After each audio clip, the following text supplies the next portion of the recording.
the state of our state is the strongest it's ever been. Governor Kevin Stitt laid out his plans for the 59th state legislature. The governor focused on education, economic development, eliminating the state grocery tax, and more.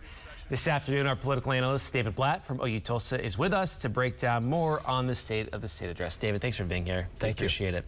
A lot of people watched that speech earlier today. He talked a lot about his accomplishments. Democrats weren't so positive about it.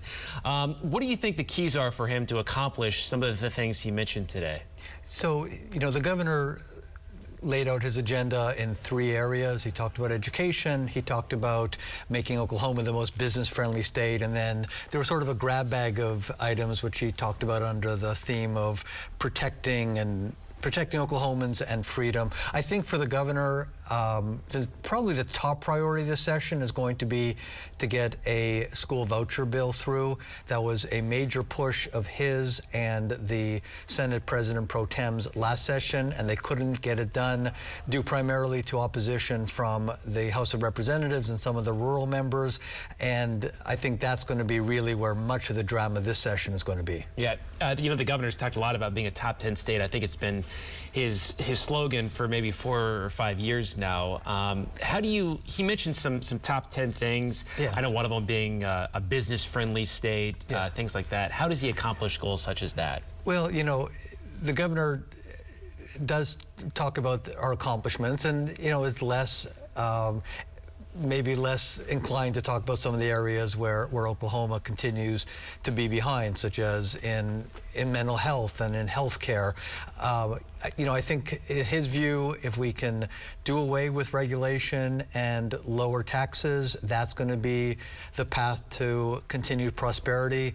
And then others say that we really need to emphasize workforce development, emphasize health care, if we're going to prosper for everybody. And the 59th legislative session is obviously starting today. There's a lot of bills that have already been filed. Yeah. What do you think some of the key takeaways are going to be from this session? Some big topics that they're talking about. Well, we've mentioned school choice and education. There's a lot of education debates, whether teachers will get a raise, and if so, whether that'll be across the board for all teachers, or whether there will be more of a performance or merit-based system will be one of the issues. One that the governor did not touch on, but which has received a fair amount of attention in recent weeks, is sports gaming, which a lot of neighboring states have. Oklahoma doesn't, and that will involve some tricky negotiations with our tribal governments.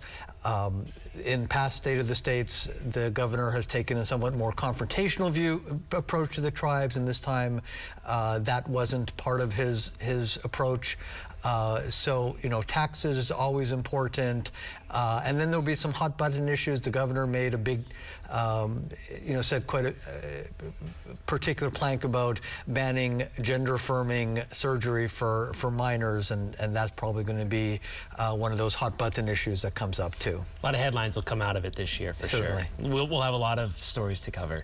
And then lastly here, let's touch on the national stage. Sure. President Biden's going to give his State of the Union tomorrow. What do you see him focusing on? What do you think maybe the Republican response is? This is the first State of the Union with a divided Congress. Yeah. So how's it going to be a little different? What's he going to talk about? So I think, the president will try a balancing act while trying to make certain bipartisan overtures. He will also wanting to emphasize the accomplishments of him and the Democrats during his first 2 years in office, and push an agenda that probably is going to be very different than what a lot of the Republicans are aiming for. But we have a debt ceiling that they have to figure out in the next few months, at the risk of some, serious economic catastrophe if that doesn't get resolved. So I think that's going to be in the back of everybody's mind, is are they going to be able to come up with some kind of